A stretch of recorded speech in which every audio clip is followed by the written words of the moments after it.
I will, Walid Karam, the chair of this session, will be speaking to you. Thank you.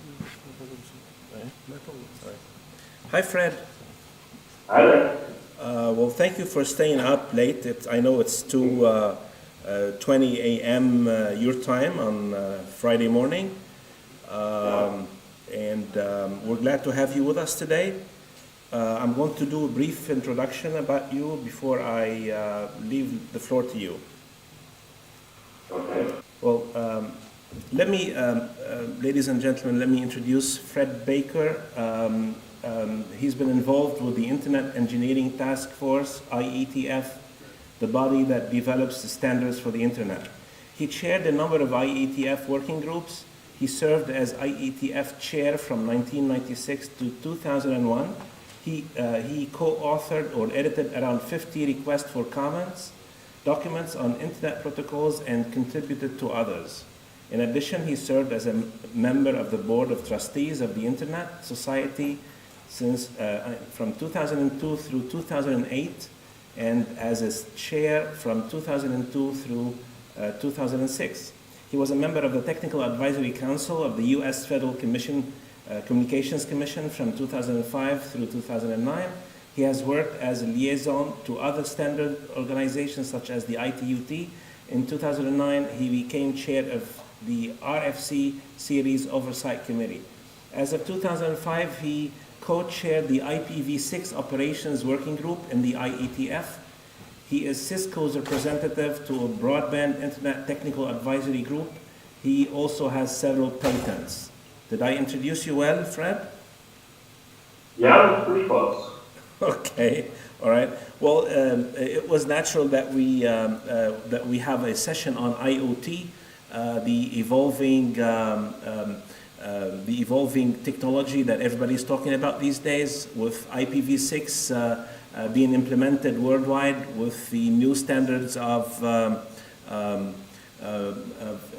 5G, which is expected very, very soon. So this session is about IoT technologies, and this conference is about infrastructures. So I'm going to leave the floor to you, Fred, to talk about these concepts. Okay. And now, show my slide. Should I shift from here? Can you share your screen? Yes, I can. Please. Now I have to figure out how. Yeah, I do have your slides if you think it's easier, then, or if you... We go. So you should be seeing my title slide. Not yet. You're still visible, very clear. Okay, well then why don't you go ahead and show the slides? Okay. I'm Okay. at least be showing you here. But, Okay, I will, but then we would need to try to synchronize somehow. well, I'll tell you when to change slide next. Okay, here's your presentation being displayed now. Okay, great. Thank you. So the talk that I'm giving today is an abbreviated version of one I gave in Hong Kong a few weeks ago. What I want to talk about is securing the Internet of Things and making things more predictable and more reliable using that technology. Just going through recent reports, you can, in 2012, there was a report of a light bulb that was being used in a very much interconnected home. The guy was going whole hog to deploy the Internet of Things, and he had a light bulb fail that DDoS his house. All of a sudden, his house, nothing could happen because the light bulb was setting up to this very rapidly. In the last couple of months, we've seen a number of attacks, ongoing attacks, with the Iran software, which is basically a botnet that has infected the Internet of Things and certain kinds of equipment. The problem there being that there's a well-known login, a well-known user ID and password, and people can use that then to infect the client, which is kind of a basic failure. We also have seen problems in the IoT devices like television, or engaged in surveillance. A television that has a Siri or Alexa-like feature can turn itself on and look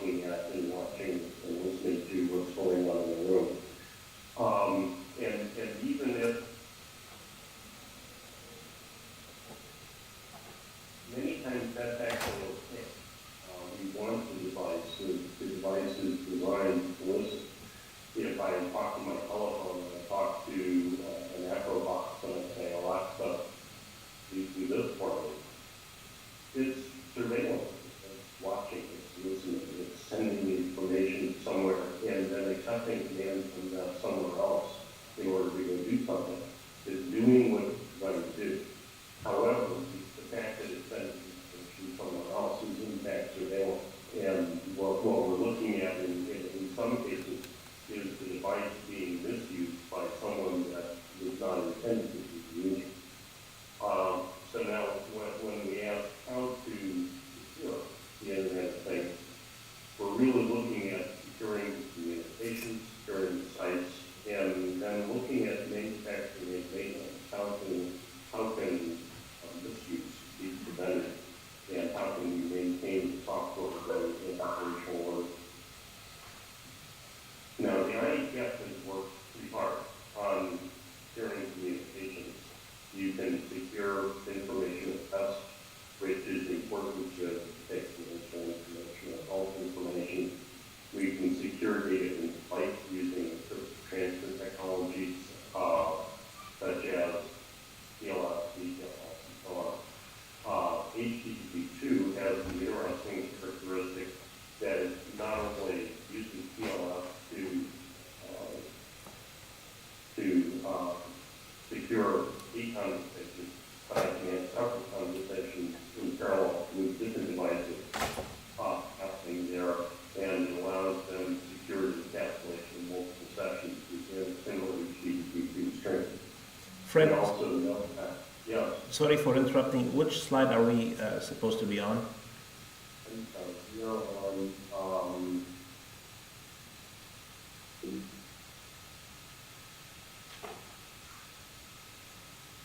we are on slide 4.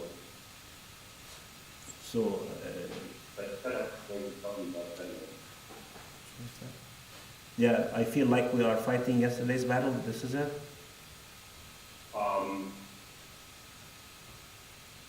Now that's actually slide. The title is Securing Communication.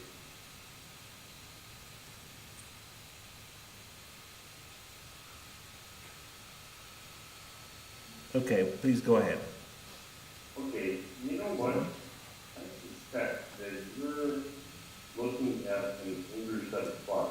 I sent you originally the slides that I was going to use in Hong Kong, and then I sent you a version of it short. Let me switch to the set of slides that you're showing.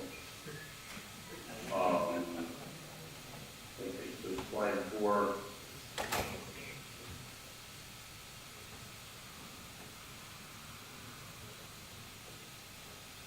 Slide 5 says, I feel like we're fighting yesterday's battle. Yeah. Is that the slide you're? Yep. Okay. So that's a true statement. My concern here is that many of the things that we're fighting with, again, in IoT, are things that we fought with in residential gateways. And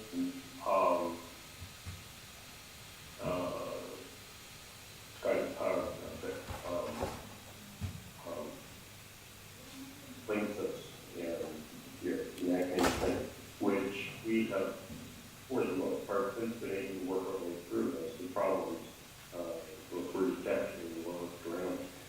But we haven't learned the lesson, and clearly, as I look at the devices that are being affected by NRENs, we are making the same mistake. So, I'm very concerned with that. Now, moving ahead to slide 7. The effect of that is that we're seeing in Europe and in the United States and in other countries moves to handle the issue by regulation, which concerns me. It's not to say the government's a bad thing, but one thing that we really try to do in the internet is avoid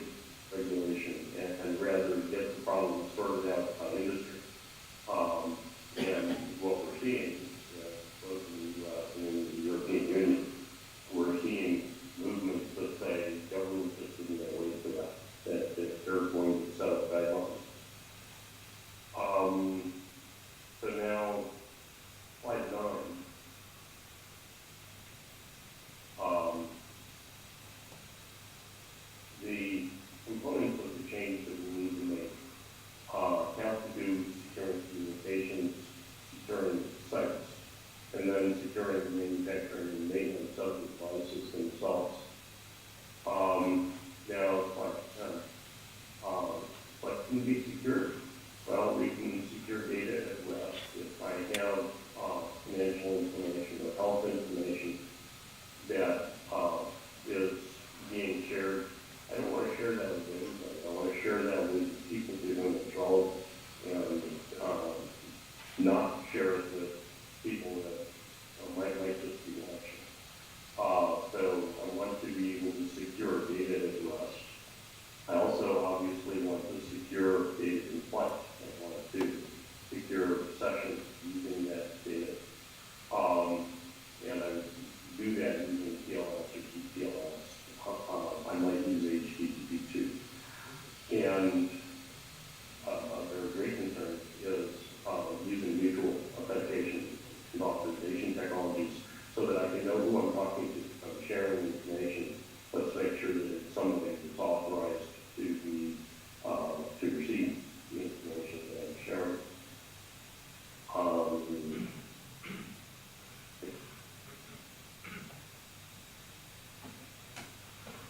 Aside from point 11, I was talking with a professor in Australia about IoT and about security, and he pointed out that many of his colleagues are coming in and looking at IoT and saying, oh great, I have a lot of sources of data that's producing lots of information. Big data is all great. I can now apply AI techniques and look at that data and learn from it. But the people that are saying, college professors that are looking at IoT as a source of data are missing the point, which is that if they can see other people's data, the other people can see their data too. And that might not be what they intended. There's really a question there. But okay, moving on to site security, slide 12. And I'm going to go very quickly through 3 slides here. So to show a picture, we have one security site. Now, I'm not a great believer in firewalls, but they're a useful technology sometimes, and in this case, I'm going to talk a little bit about firewalls and applications that can behave like firewalls. IoT devices have essentially 3 ways they communicate. Slide 13, one of them is obviously the device that is confined to the premise. So it's behind the firewall, it's not attached to the internet at all, or something like that. And that's great, that will prevent unauthorized access. However, that was true of the Stuxnet browsers. There's this Stuxnet virus that was used in Iran to attack the nuclear generation facilities. They actually crossed an air gap to get into the secure area. Local-only access isn't necessarily sufficient. We also need to secure the communications themselves. What Alexa or Siri uses is that they have a remote manager. And when I talk to the device, it communicates with something upstream and then gets information from it. Now,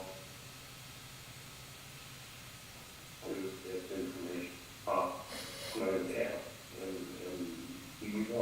Is your data visible to others? Is it recorded? Is it encrypted? How can you be sure of the relationship with that remote manager? There's a concern with. And then now slide 15. I might have quite a number of devices.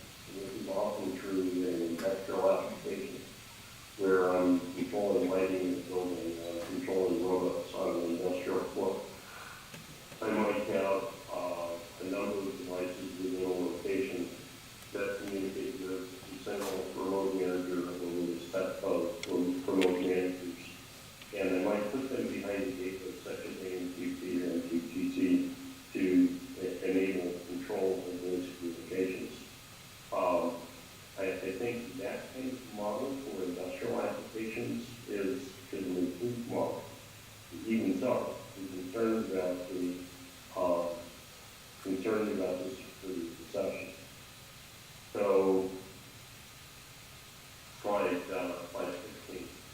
is ultimately responsible for device security.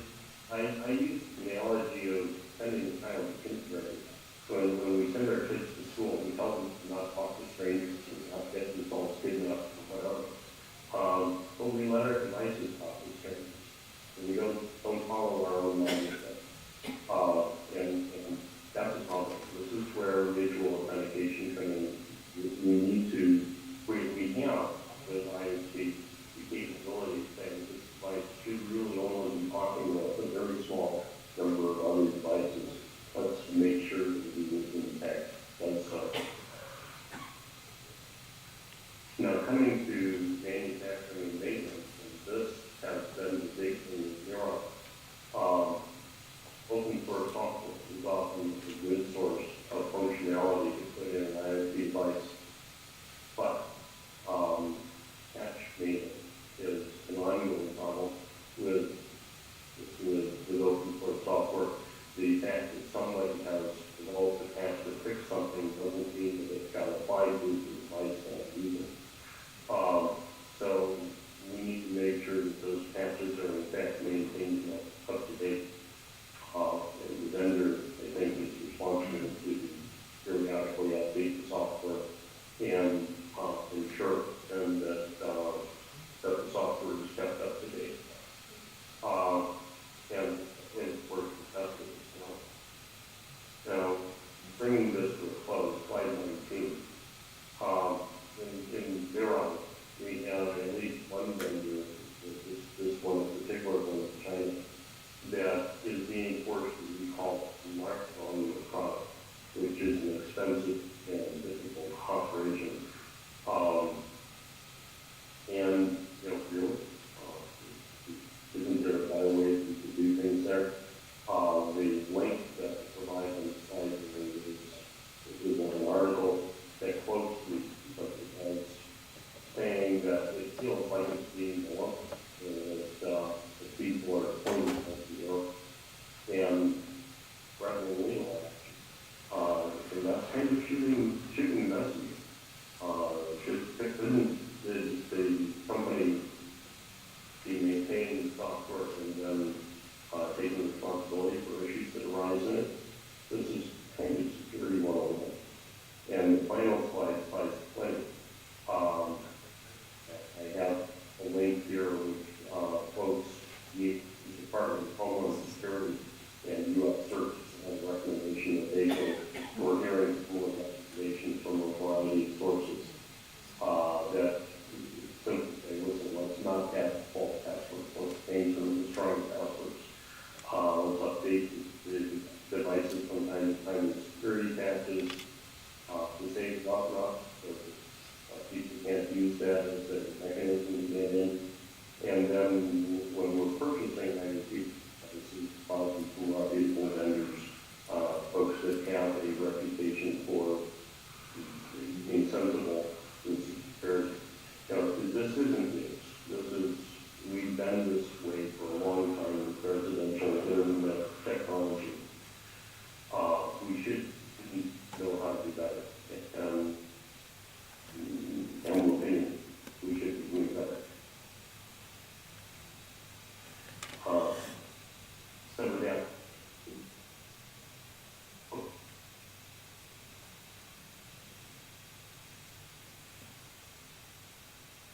did I lose you? Fred.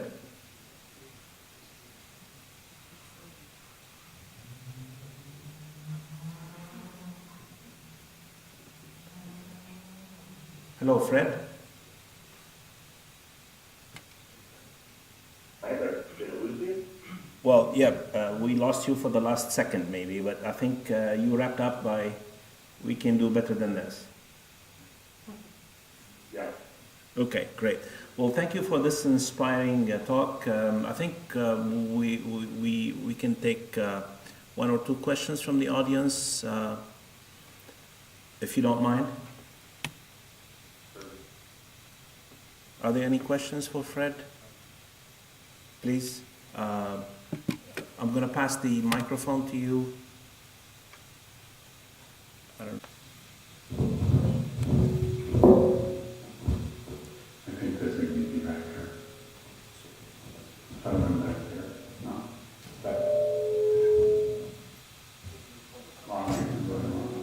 need to come this way. Okay. The speaker's there, so I'm high underneath here. Right, so it's Julia back from Canary, Canada. Question for you. But let me give you this mic right here.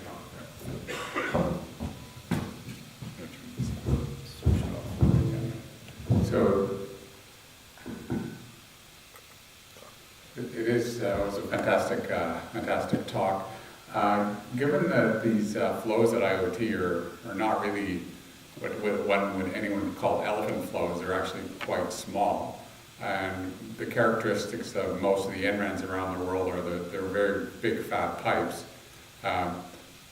What would be an opportunity for an NREN to actually detect these things and see that there's traffic that's hitting these IoT devices is not coming from sources it ought to, or anything else without a significant investment in things like deep packet inspectors and whatever else. Hopefully my question is clear there.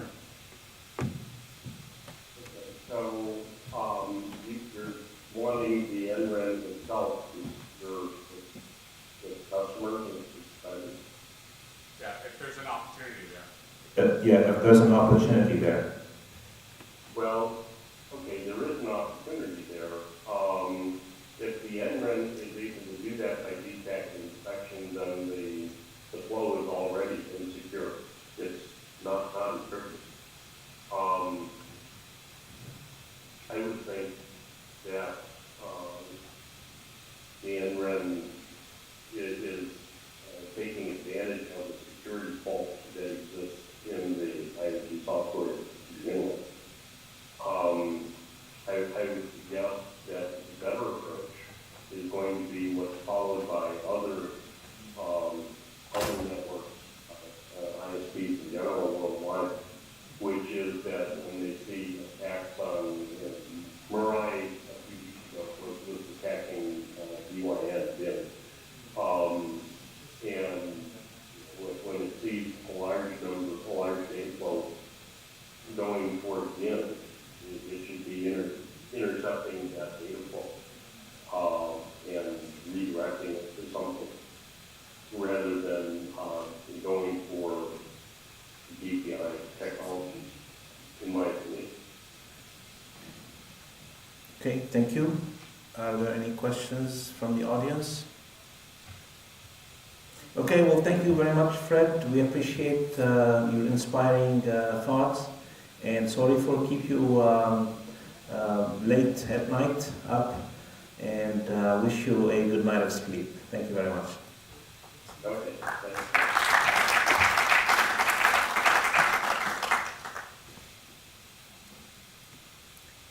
Should I disconnect? Now I'd like to invite to the panel Salam, Yamout, Shafiq, Chaya, and Marc, Nader.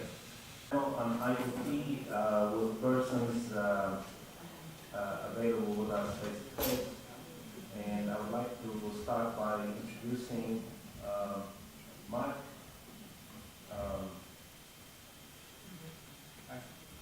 Marc Nader. He is the COO of Data Consult and founder and CEO of Execo. Exeo. Data Consult is at the forefront of technology advisory. As COO of the company, Marc is always looking for new challenges. He spearheaded the company's transformation towards managed services, cloud and IoT that are now transforming businesses worldwide by creating intertwined ecosystems bridging IT with operations. Marc co-founded Exeo in 2012, which introduced the Lebanese market to a new concept of IT services. Exeo, with its focus on services and innovative public cloud solutions, complements the technology expertise of Data Consult and allows the clients to benefit from a newer experience in consuming information technology. Since 2016, Marc is the partner and sits on the board of WordNet, whose focus is on virtualization, the enterprise mobile workspace, and hybrid cloud. Marc holds a degree in engineering from ESME Securiy in France. He is CCIE certified and PNP certified. Marc is also a lecturer at St. Joseph University. Please welcome Marc. Wow, thank you.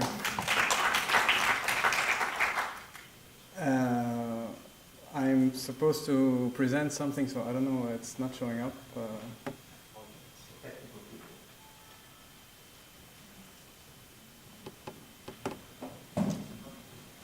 Okay. So how much time do I have? After the introduction, 2 minutes.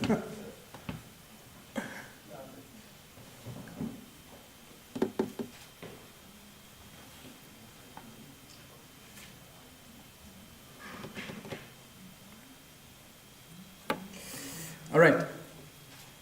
So I have a long presentation, but I will focus only on the parts related to the infrastructure. So from what I've seen today, the main interest is about infrastructure.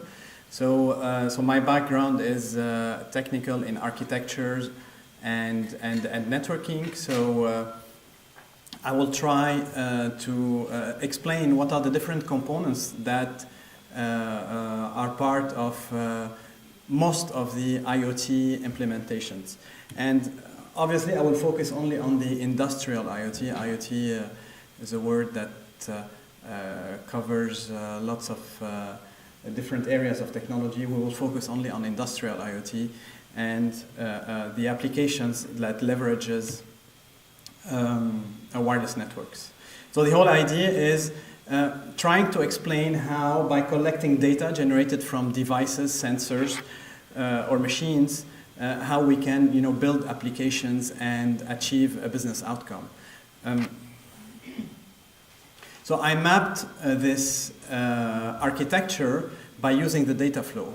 So to try to explain the different infrastructure components, I will try to go from the sensor to the actual application. And on the road of that the data is taking, I will talk about each of the components. And if we have time, I'll cover also some security concerns in IoT and how IoT security, like we've seen previously, is challenging most of the security architects in building more secure networks for IoT. So if we look at the data flow, what we need to do initially is to analyze and capture whatever we're trying to measure, whether it is temperature or a flow in a pipe or any type of relevant information that we're going to use in the application. So the capturing process has been around for the last 40 years, maybe since the mid-70s, since we talk about automation and control. So capturing will generate an electrical signal, whether the signal is analog or digital. And there are different standards today in capturing that generate signals based on, and we measure the voltage out of the sensor, or we measure the current which is consumed by the sensor, depending on the precision we need and the distance we have between the sensor and the nearest device. Then, and this is where IoT starts to play its role. We need to translate this electrical information into packets. And the first component of IoT is the node. All right? The role of the IoT node here is to code the electrical signal, which corresponds to what we're measuring, temperature, for example, into a packet. And here we have finished our work at the site level. Now we need to transport this information to its destination, which is the application. But the road is long to get to the application. So the first element in the transport is the radio access network. Obviously, in order to scale applications of IoT, we have to use wireless. And in order for the business case to make sense, wireless is the only solution. We cannot run cables on every sensor. So, and this area is called the radio access network. And we're going to see what is happening in this area and why innovations in this area are driving the adoptions of IoT. So the role of the radio access network is to aggregate the information, which is now digital, that is generated by the sensors. And once we aggregate them, we have to put it on a backbone, obviously.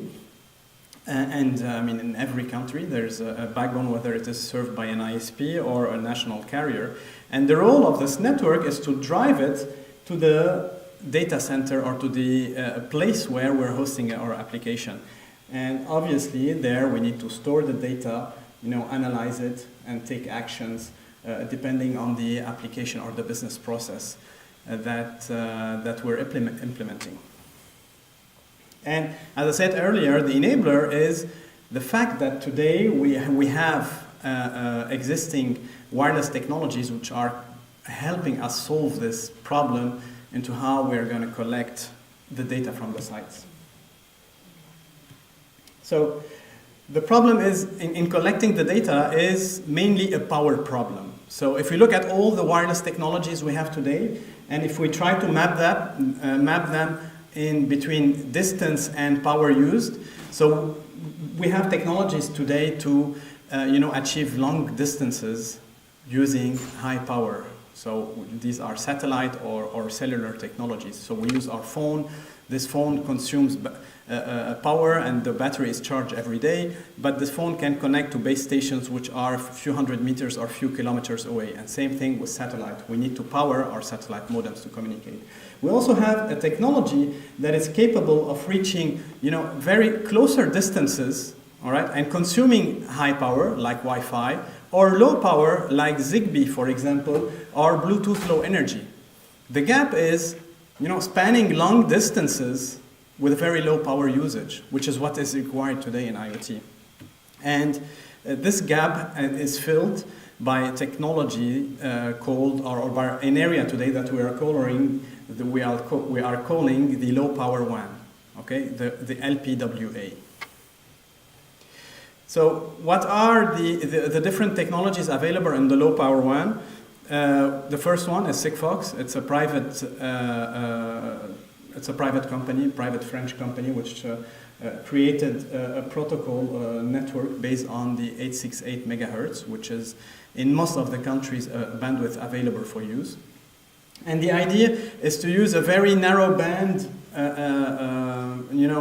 space of frequency, and with very minimal chatter, in order to minimize the consumption of power from the node. So this way they're able to achieve multiple years of battery life, and using this frequency and the ultra narrow band space, they are able to achieve higher distances. Problem with this technology is that it's made from a private company. So on the other side, the other manufacturers got together in an alliance they called the LoRa Alliance, and they made, I will not go into the details now, but they made an equivalent, they created an equivalent protocol that they call the LoRaWAN protocol, all right? Pretty much the same principles, of course, not in the execution, but the main difference is that LoRaWAN will introduce three types of clients. So clients which can consume low power and send very minimal information, and clients which are able to send more real-time data, consume more bandwidth, but at the same time we are able to power them. So for example, in applications where the node is resident in a bus or a car, which can be powered by the battery of the device. Obviously, the operators looked at that. They saw that worldwide we have about maybe, 5 billion, I think, connected phones. And with the predictions of having 20 billion connected devices by 2020 or more, they're saying, okay, we don't want to miss this part of the market. The problem with today's technology, 3G and 4G, is that it consumes power and it's not designed to scale. So we, for example, each 3G, 4G base station can handle a few hundred phones, not more than that. So they, came together. They have run through different standards, and finally, the chosen standard is called NB-IoT. So NB-IoT, and again, same principle than the previous two technologies. They said, okay, our strength is our presence. So we have in each country, We have a very big presence in terms of radio, in terms of network, through the mobile operators. So let's leverage this presence. Let's use the existing frequency that we have, and by introducing some changes, be able to support IoT. So NB IoT will be available as a software upgrade, so they say, coming in 3GPP release 13, which is promised in 2017. And the idea is to use the 4G spectrum, to use one chunk of it, all right, and to use the same principles than before, so allocate a small band and keep a minimum chatter between the end device and the radio. They are saying that per base stations, they can scale up to 100,000 devices, which is enough for today's applications of IoT. 2 minutes, all right, try to move faster. So this is called LTE Advanced Pro. But there's also a fourth way to access IoT applications, for nodes to access IoT applications. So for example, in a campus like this one, maybe you don't want to go through a public service provider. So this fourth way is using fixed and short-range type of networks. So the idea is to aggregate the networks using low power, low range technologies like we've seen before, Zigbee or Wi-Fi, and then at an aggregation point, use fiber, DSL, or Ethernet, or any type of carrier. So at the end of the day, how will you decide between the different technologies? Mainly, it's about battery and capacity. How much capacity do I need? What are the public networks available? And can I power my device? So these are the questions that you're going to ask yourself before choosing the type of technology. All right, so I'm going to skip the IT part. We have not talked a lot about IT today, but the same revolution is happening on the other side as well, in the storage of the information and in the way we're treating the information. And we can divide this into two different types of applications. Applications that treat data at rest and applications that treat data in motion. And I've put some logos. Lots of things are happening. Lots of innovation is happening there. So we have now the capability to treat data in motion. Data in motion meaning the capability to capture, analyze, and take action in real time or in near real time. Of course, this requires different types of technologies in the databases and in programming, and even in transferring flows of data. Data at rest is what we're doing in most of the applications today, where we store and analyze data based on technologies like SQL or Apache. So just one interesting thing, because I'm in a university, and if I don't have time, I'll finish with this. I was wondering while preparing the presentation, so okay, these technologies, the technology, for example, for transferring data at a very high rate, today is called Kafka. So most of the technologies are built over Kafka, which is, I think, an Apache project. So I was wondering, I did a research on Indeed.com, if you know the site. It's a job search, a very popular job search site in the US, and they have analytics. That's what makes it interesting. So CCIE used to be, like 10 years ago, the STAR certification or qualification required for network people. And so, for example, this graph shows us that for every CCIE candidate, which CCIE was, the best thing you could do when you were a network engineer. So for every CCIE candidate, there are 2 job offers. All right? So you're competing with another candidate for the job. And, well,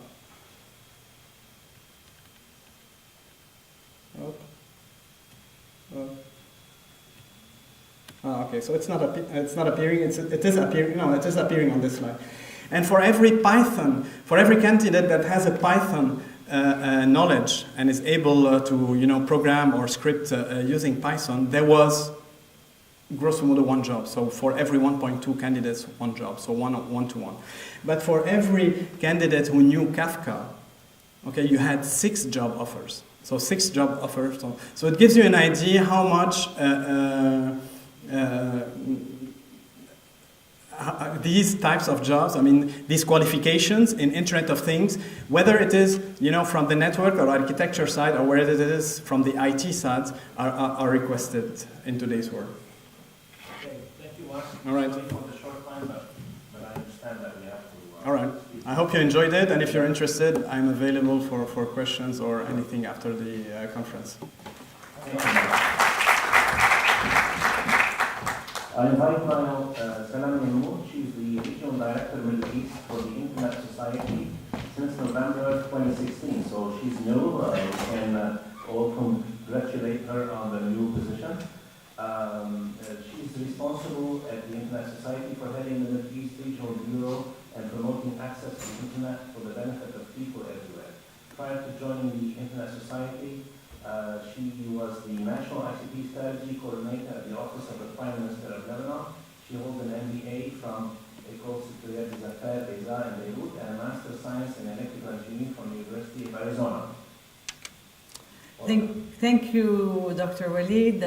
Good morning, everybody. I am going to have a challenge. I will finish in 5 minutes, okay? So first, let me say a few words about the Internet Society. So it's an independent NGO based in the United States, founded by Vinsurf in 1992 by the founders of the Internet in order to develop the Internet. And we are the home of the IETF, the Internet Engineering Task Force, which is the body that makes the standards and the protocols for the Internet. We are now at 6,000 protocols. Internet Society has 116 chapters worldwide. Lebanon has a chapter. Every month we have something called Net Night. I invite you to come and we discuss every month a technical topic, like we had Marc Nader Internet of Things 2 months ago. This month in December we'll have the Dark Net, and followed every month we have something else. So our two main issues this year and for the year to come are access and trust. Right? We think that access and trust are hindering the development of the Internet. So what is the Internet of Things? You heard the technical aspect of it, the security aspect of it, and finally there is not one definition for the Internet of Things. Some people say the things have always been connected, right? The meters for electricity or the decentralized control system in the industrial realm. We had all these sensors that sent data somewhere. So, and then we have the students, the first Carnegie Mellon Coke machine tied to the internet for people to find out whether there is Coke and whether it's cold or not.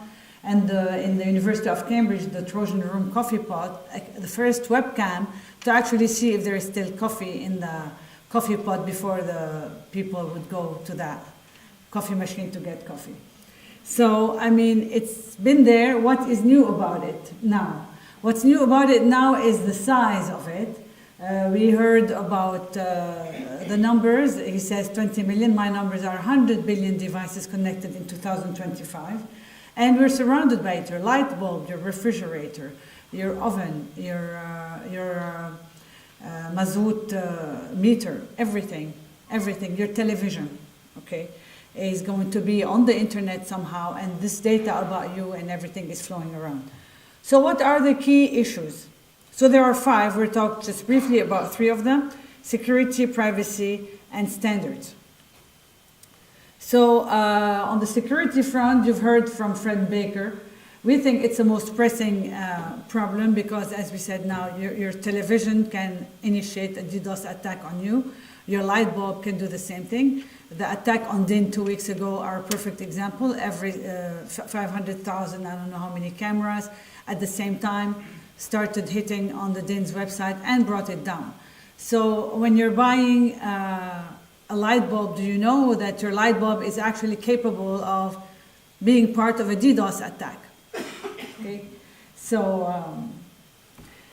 and because you can buy a light bulb, a Chinese light bulb for $1, the manufacturer of that light bulb is not going to put a security system in it. So that's also the challenge.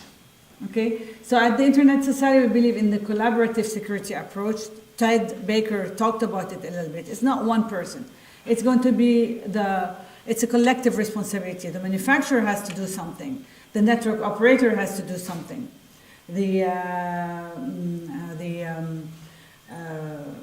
the community has to do something, and most importantly, the user has to do something. It is not acceptable anymore to be living in houses where our router, we know, is sending so much information about us, we're not even aware.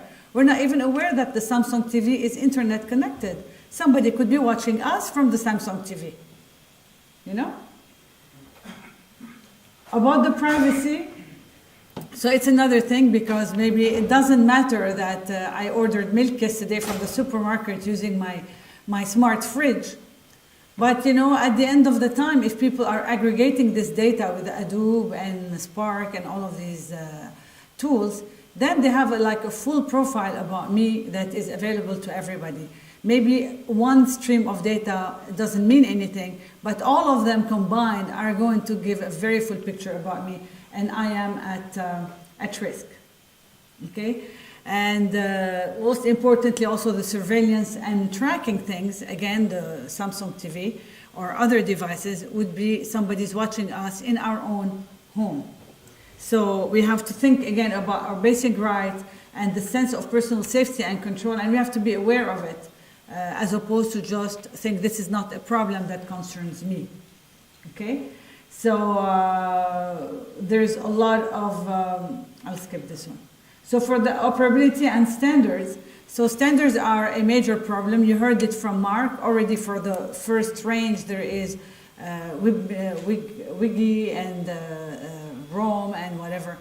There is not one single standard for the Internet of Things, and basically manufacturers are pushing also their own standards, because it's a playing level field.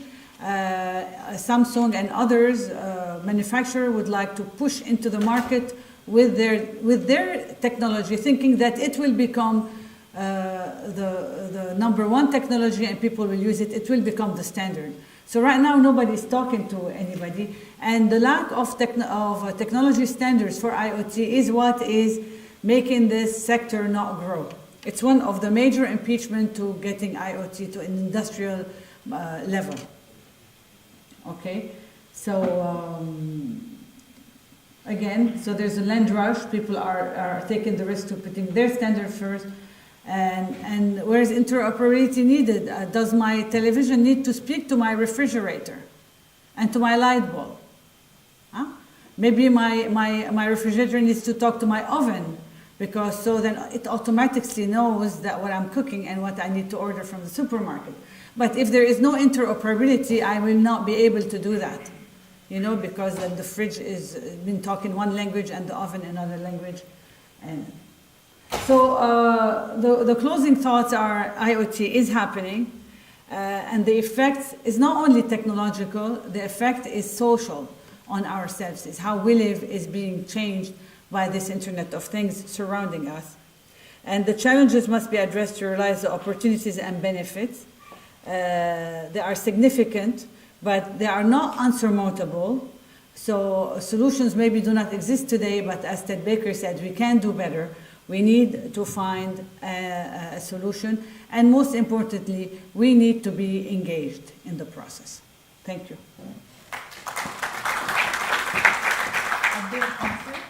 7 minutes. Thank you. Last but not least, on this panel is our good friend Chafic Chaya.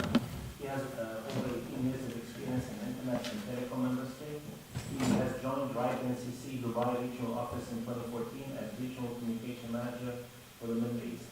He's a member of the Order of Engineers in Lebanon, member of the Technical Cooperation Working Group for the Arab IGF. 14 years of experience in academia as well, in teaching at an university.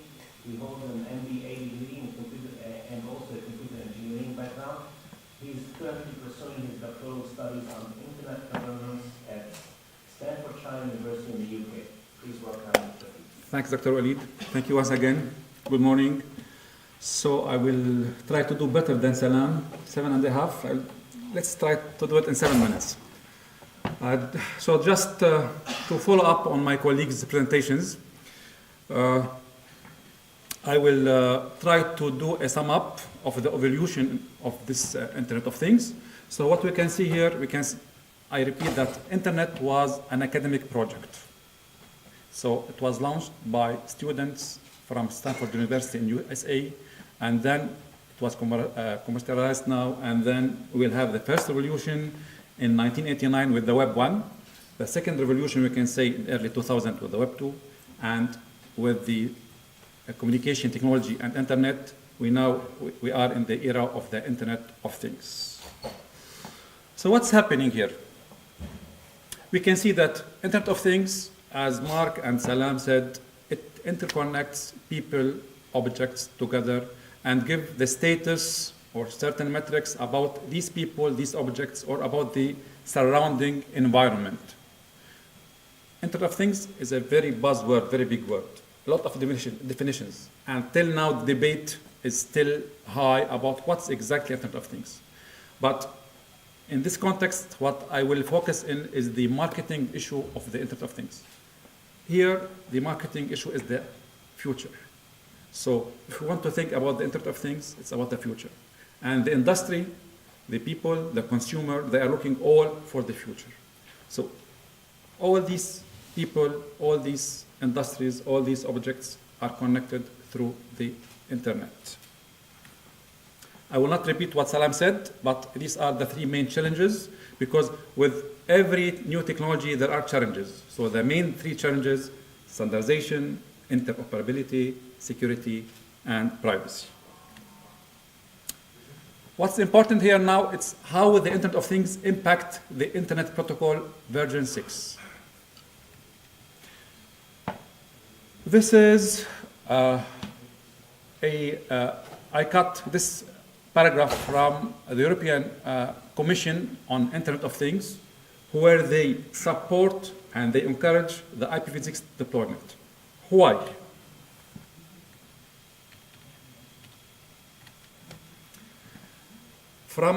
Let's beginning from let me start. As I said this morning, we have this IP version 4, which is Internet Protocol version 4. It's depleted. In 2011, the IANA function, which they allocate or distribute the IPv4, they said that we are out of IPv4. So what we should do? Now, Salam said it's predicted that we will have 100 billion devices connected. I will take Cisco's prediction. They said that in 2020 there will be 50 billion sensors or objects connected. But today, with IPv4, we have 4.3 billion IP addresses. So what we can do? There's something wrong here. Unfortunately for us, we have the IPv6, which is the Internet Protocol version 6, with 340 trillion IP addresses. It's a huge number. So I think now worldwide we are about 7 billion individual. We have 4 billion IPv4 addresses. Even for the internet users today, we don't have enough IPv4. So with IPv6, I think we'll have plenty of IPVs to distribute for the users, for the machine-to-machine, for sensors, for objects, for services, applications. So we have something in our hands to do with IPv6. Now, the issue is the IPv6 deployment is still weak. And I can tell you from my experience in the Arab world that in this region, we are still at the beginning. We have Saudi is leading with IPv6 with around 6% traffic on IPv6 only. And I'm happy to announce you that Marc with Data Consult, they start the Speak in Lebanon with a new project with Internet of Things. And today you can see 0.1% IPv6 traffic in Lebanon, which is a good start. Great. Globally, as you can see here today, we have 15% traffic on IPv6. But the good news is that if you can see in 2014, it was 3%. So we have this increase in 2 years, and we will have the increase hopefully in the next 2 years with a lot of IPv6 deployment. The 6 trillion opportunities. There is an intelligence analysis report. They said that, or they predict that the Internet of Things for the next 5 years, there will be around $6 trillion investment. And I think it's obvious because there will be a lot of investment in the internet, in connectivity, on 5G, on applications, sensors, and all these related issues that are related to the Internet of Things. So with this 6 trillion opportunity, don't you think it's really worth to invest in IPv6 and to invest in the other technology that can enable and foster the Internet of Things? I think it's worth. So the main issue here, and I was in discussion with Marc and others this morning, that wherever you go, the operator or the ISP who are working with internet addresses or IPs, they said, yes, why the hell we need IPv6? We have IPv4 and we have plenty. We don't need it. And even they said, the consumer, they don't ask for IPv6. But who in this whole, who knows that which IP is in his or her device, 6 or 4? We don't care. It's not about consumer. It's about competitive edge. If the organization or companies need to be competitive, they said they should deploy, they should be ready to have their application and their services for the future. So I can sum up, companies that say there is no immediate money to be made from transitioning to IPv6 need to ask themselves whether they intend to make money from the Internet of Things. Thank you. Thank you very much.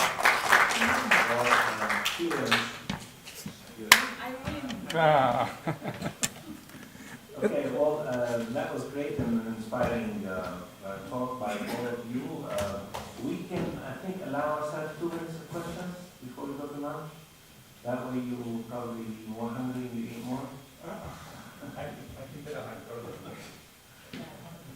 Any questions for the 3 panelists?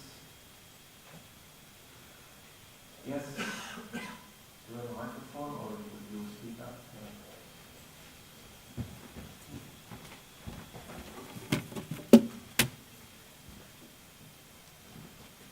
Would you please introduce yourself and then...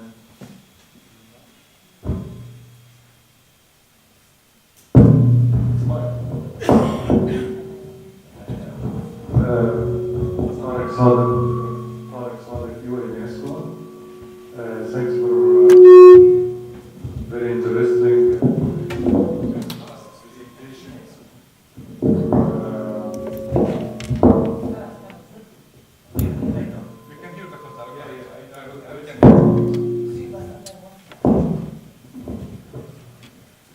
It's very impressive work, and I gave a presentation today, and I work in the business of water and climate change, which is quite far from technology, but probably I presented some modeling which includes information and infrastructure for how to work in 50-year or 100-year modeling to have projections for climate change. But I noticed that all the presentation dealt with opportunities and how we can link in IoT or Internet of Things different items or components of our life. But we never spoke about cost. What is the cost of that on the governments, on communities, and what risks of getting everything connected would be a room for failure? Would it allow those systems to not to fail? So failure would be really painful and costly, as well as building these ideas and having these visions implemented in the coming years will need investment. I wonder if governmental or public, private kind of partnerships can be a solution for that. So can you talk about costs and risks? Are you addressing any specific, or anybody would like to ask? I just had one closing slide about cost. What I'd like to say is that the Internet of Things is about the business case.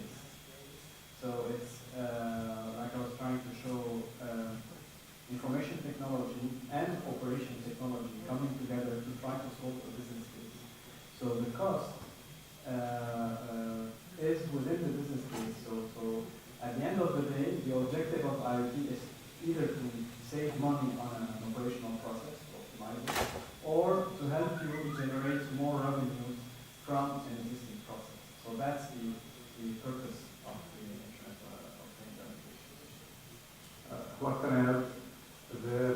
There was a pilot on Internet of Things in one of the international hotel chains.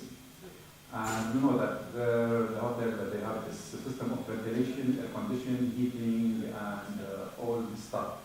So deploying the Internet of Things with sensors that they detect which part of the hotel there are, how many people there is in rooms, and which rooms are occupied or not.